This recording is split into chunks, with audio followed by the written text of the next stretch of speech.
I think so. I mean, right now we probably need a kicker. I mean, we've got a young guy on the roster, but obviously we got to figure out the kicking situation. Then we got a few other places that we'd like to, shore some things up. So Interior offensive line is one.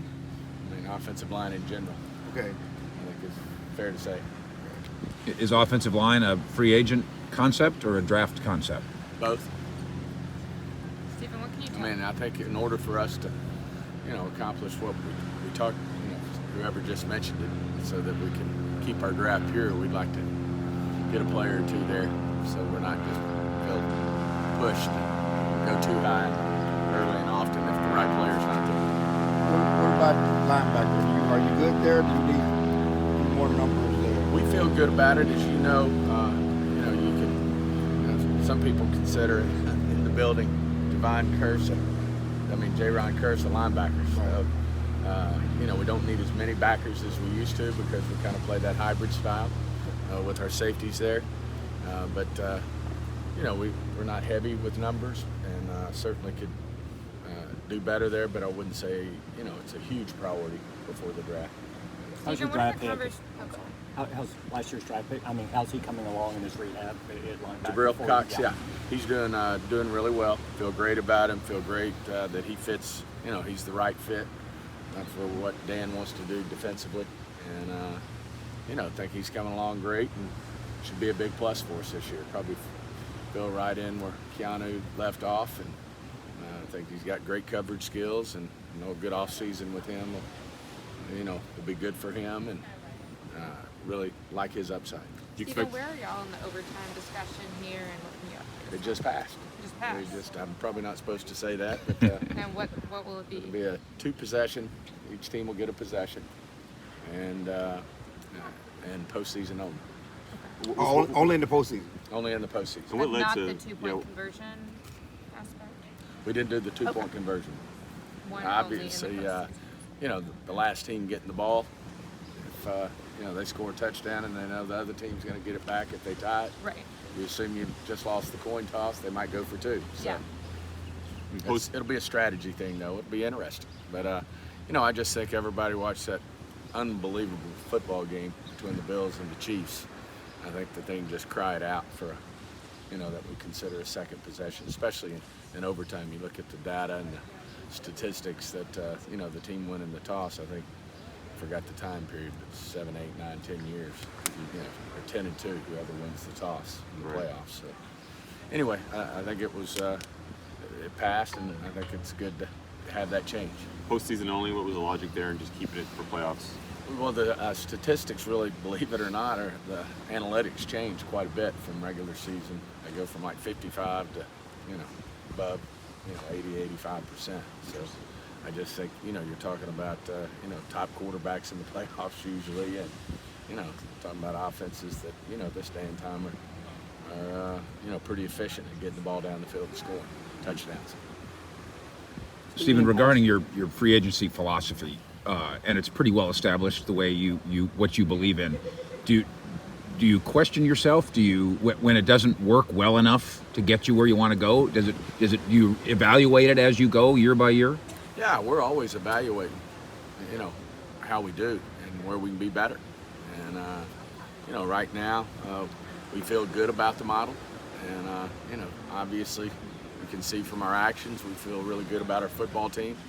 And the question becomes, well, if you feel really good about it, then why didn't you go further? And I think that's the, what we got to work through here. But it's Dan's first year with the defense. I think that defense is only going to get better as they play in Dan's defense. So feel good about the defensive side of the ball, and obviously, offensively, we just got to continue to be more efficient. We had a top-ranked offense, but we just got to be more efficient, in the big games and the postseason. All right, what do you say to what might be a lesser players? Theoretically, you don't have Amari. Last year you told us this receiving core was as good as any in the league. Right. With those, probably the big 3, and then you had what Cedric's done.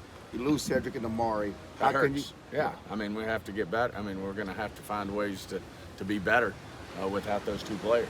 And we got to have guys step up. Obviously, Gallup missed a lot of time last year.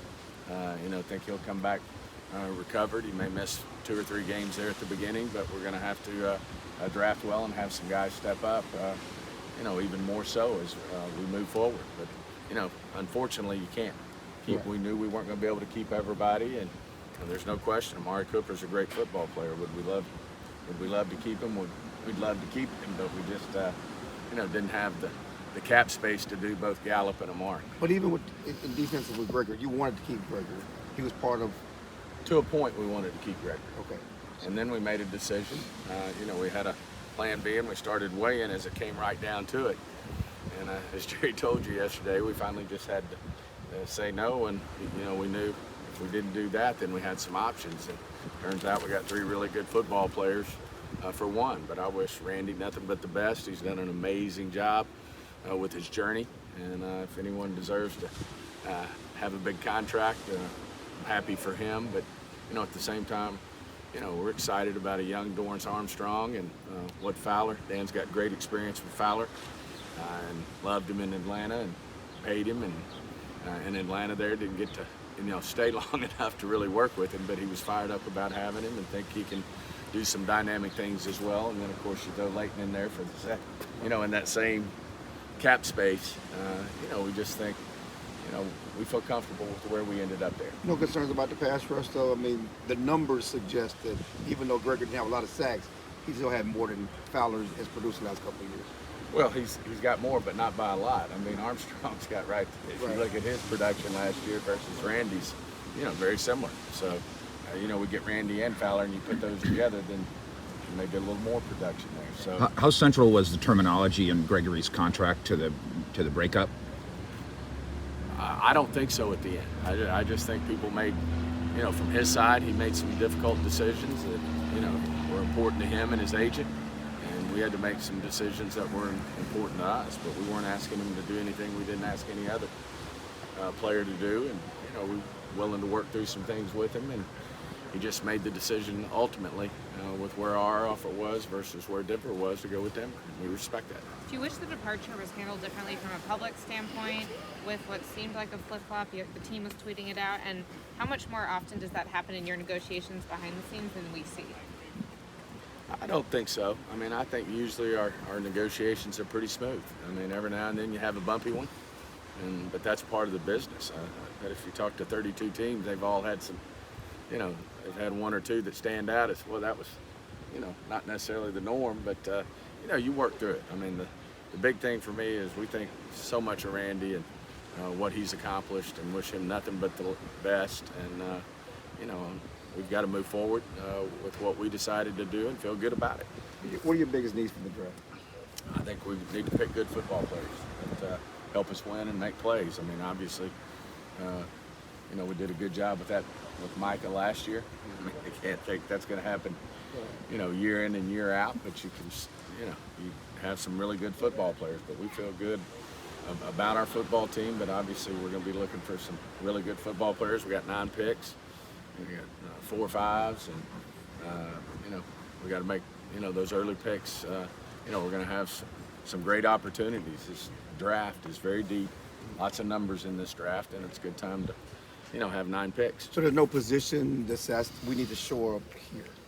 I mean, as we go, we'll see. Where we are. I mean, you bring up a great one. I mean, we lost 2 really good receivers in Amari and Said. So obviously.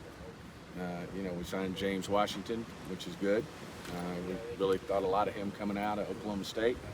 And, he played there in Pittsburgh and made some big plays for them. But certainly, we're looking to, find some people who can make plays. And, that receiver situation certainly jumps out. I mean, we've got Dalton and, unfortunately, Blake has had a tough deal medically in terms of his journey in the league. So, you want to, in this league, you'd like to have, this day and time with the matchups, you'd love to have more than just one tight end. And we mentioned the offensive line is important. I thought we have done a really good job on the defensive side of the ball of not having a lot of major issues there. Stephen, can you, given I mean, we wouldn't pick a great defensive player like that. Given the offensive line concerns, can you explain how rapidly you guys soured on La'el Collins and why? I don't think sour is the right word. I just think, you have to make tough decisions. Obviously Terrence Steele played into that, what we think he can be, the way he goes about his business, the way he's played, his air's up.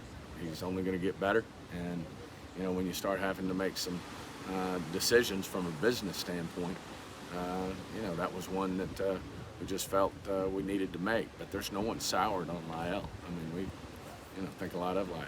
Traditionally, you've invested more on the offensive side of the ball through the years as far as your big contracts. This year, Cooper gone, Collins. Is there a little shift, a recognition of this is a better young defense than you've had in a while, and you're going to have to pay a couple of these guys down the road? And I guess it's a little more balanced in your distribution Right. with this team than what you've had lately. I think that I always look at it, David, as opportunity. You get an opportunity to draft players that happen to be the best player on your board. I mean, when we drafted Zach Martin, we had 3 great defensive players. We thought we were going to get one of those guys ahead of Zach Martin. Well, we ended up getting Zach Martin, and he turns out to be a great player. So rather than paying one of those defensive guys 4 years from that standpoint, it ended up being Zach Martin. Same thing with Travis Frederick, same thing with Tyron Smith. As you draft guys like that, I mean, obviously we're looking at Diggs, we're looking at Micah, looking at players like that you draft high. You hope that they're 2 contract plus guys. And so, at the end of the day, it's kind of what comes your way in terms of where your resources go, and then where you gotta kind of make things work. So it's more dependent on the individual talent that you have on the side of the ball versus at that point. Is it pretty encouraging how CD has developed thus far, that despite all the production that he has, there's still ways that he can really fine-tune his game and get that much better in year 3? I do. I think he'll only get better.